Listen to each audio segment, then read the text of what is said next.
being Spice Girls, we didn't want to do protocol. And I think we might have overstepped a little bit with Geri giving Prince Charles a little pat on the tush and planting kisses on his face, leaving him with lipstick marks. We were thought, we're Spice Girls, you don't tell us what to do. And it became quite a historic moment, I suppose. But looking back now, it's like, oh, cringe. Thank God we were so ballsy, right? We were breaking the rules. And look at this man on his face. I don't think he minded. Do you? Hey, I'm Melanie C, and this is a scrapbook of my bandmates and co-stars. I'm excited, obviously a little nervous, but let's see what's in here.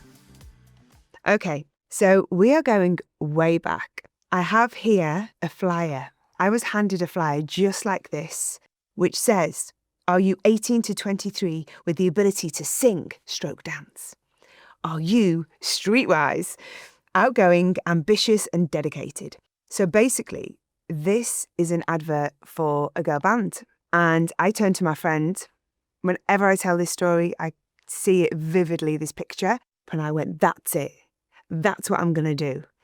And this band went on to become the Spice Girls. There was many twists and turns, but we got there in the end. Because based on how you looked and how you danced, you'd be called back to sing. And I got back to sing. And then I was offered a recall to come back again. But then when the recall was, I was actually really ill. I had tonsillitis and I couldn't speak, let alone sing.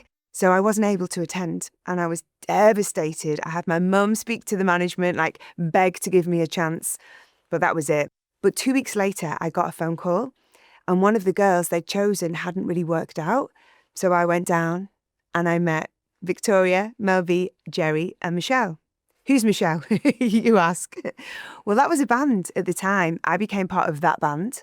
And then things with Michelle didn't really work out. We were introduced to a girl called Emma.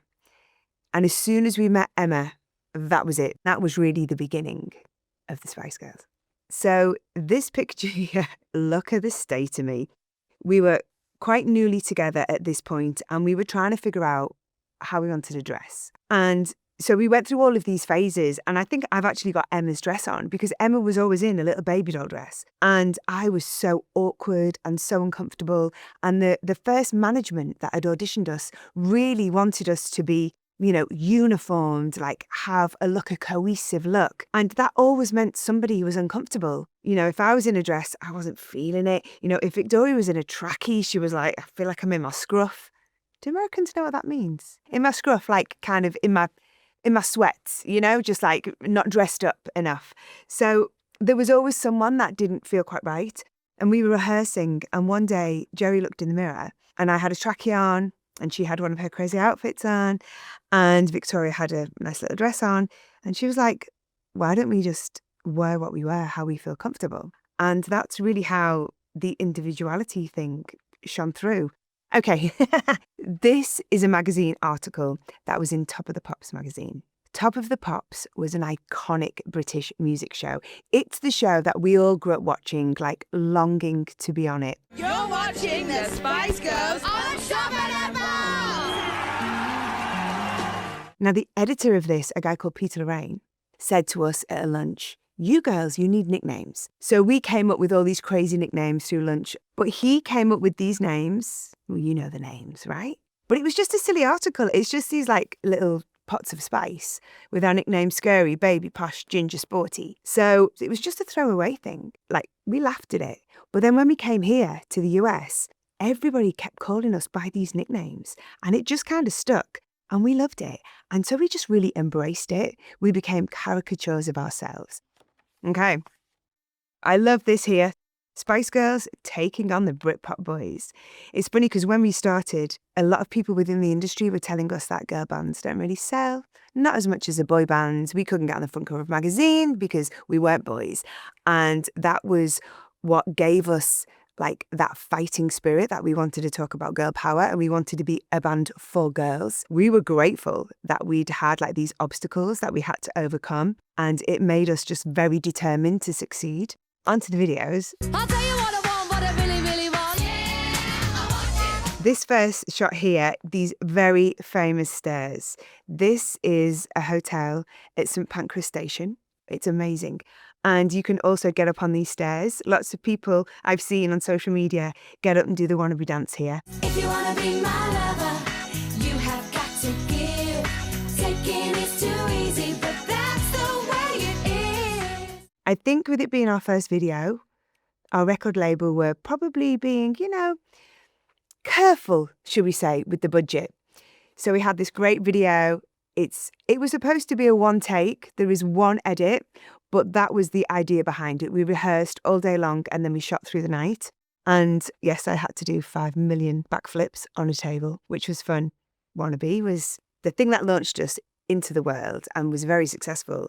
So the second video we made, that was when we had actually arrived. Giving you everything, all that joy and rain. Yes, I swear. Say You'll Be There was a big budget, beautiful video. We shot it in the Mojave Desert. Yeah, that is such an iconic video. I mean, they're both so iconic. There were people that didn't want us to release Wannabe as their first single, but we were adamant. And thankfully, we stuck to our guns and we got our way. And I think the song and the video kind of go hand in hand. The chaos of the Spice Girls is so beautifully represented in that. And then, of course, we get a little bit slicker when we get to Say You'll Be There. Let's turn over. So here we are. This is the Spice Girls logo, which hasn't changed. And this was the artwork for our first album. Oh, gosh, I remember the shoot, actually. The pictures of us in the back was in a shoot in Japan. I remember that was Mel B's top that I borrowed. In fact, do you know what? I knew this and it's never occurred to me. So I'm in the eye, right? Sporty Spice is in the eye, and I've got on a lime green vest. I think it's from Topshop. But if we just go back a page, in the Wannabe video, Mel B has a lime green vest on. It's the same one. I actually borrowed Mel B's vest that day. How funny is that? That's a good little Easter egg, isn't it? That's a good pub quiz question. I remember that shoot so well. I think I'd even done my own hair that day. It was early days. I hadn't done my own hair on the Say You'll Be There shoot. This is Katrina High Kick. To be Sporty Spice, for me, it was cool. It felt very comfortable. It felt very authentic. So I was always throwing the punches, doing the high kicks. In fact, for Say You'll Be There, we had some kickboxing training and I loved it. Okay, what's next? Here's the Spice Girls and our meetings with the royals, our sometimes controversial meetings with the royals. First of all, we met now our king, Charles. And it was I think it was a Princess Trust gig. And basically, before you meet dignitaries, you get told what the protocol is. So there's just things like, with the Queen, you would curtsy and you don't reach for them. You wait for them to shake your hand.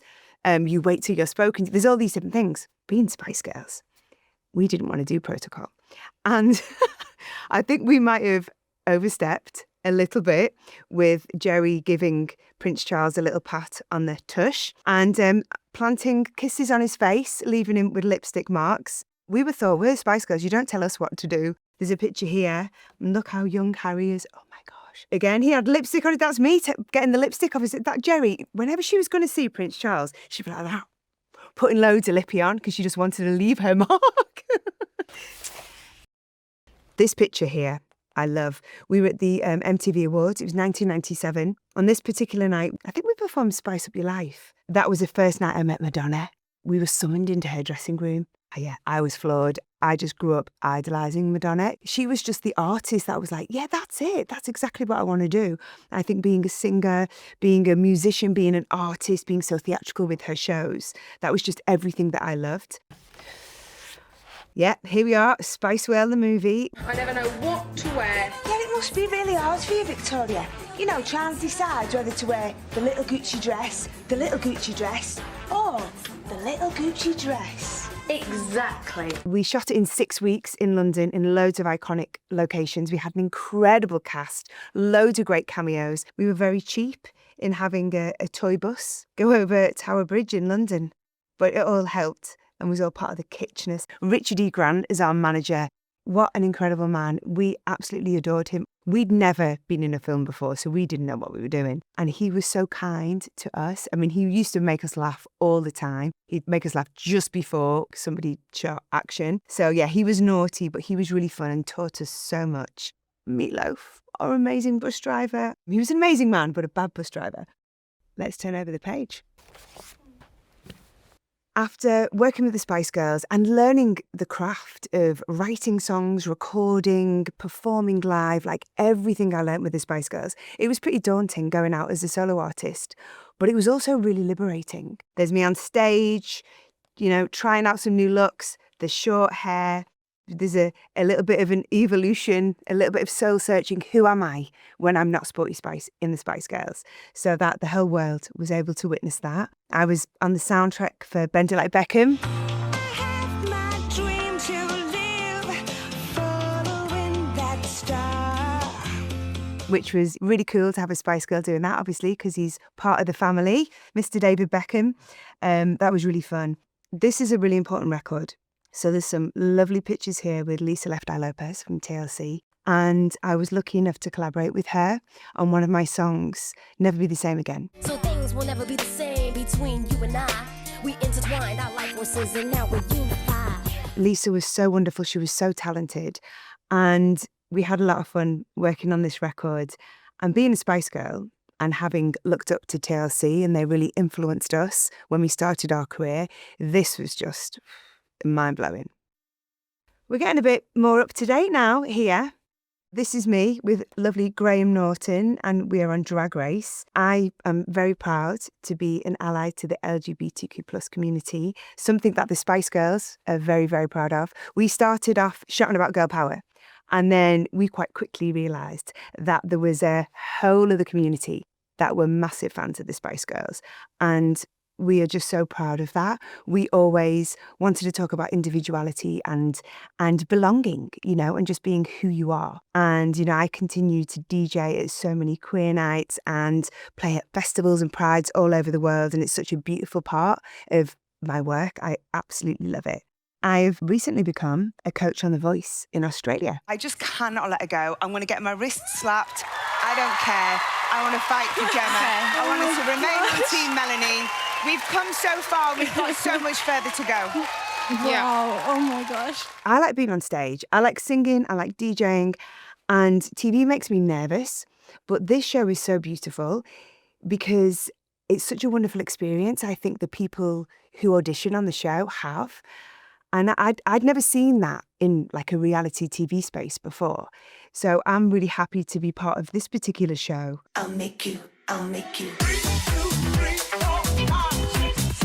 I shot the music video for Sweat when I was working on The Voice in Australia.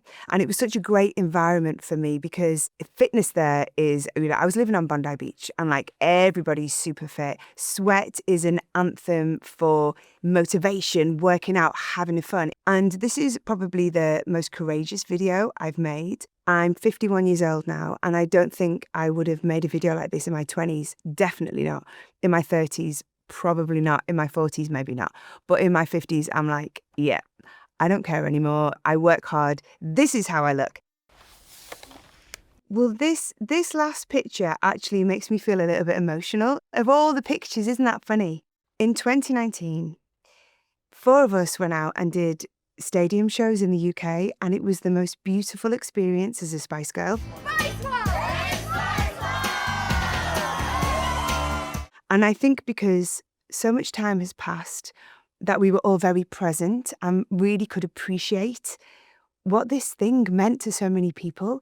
It was such a joyous experience. And we saw not only Spice Girls fans from the 90s, who are probably in their 30s now, but we saw a new generation of Spice Girls fans. And we were just able to take it in for the first time and enjoy every minute. And and I feel emotional because I'd love to do it again. Oh my gosh, I just talked for a really long time.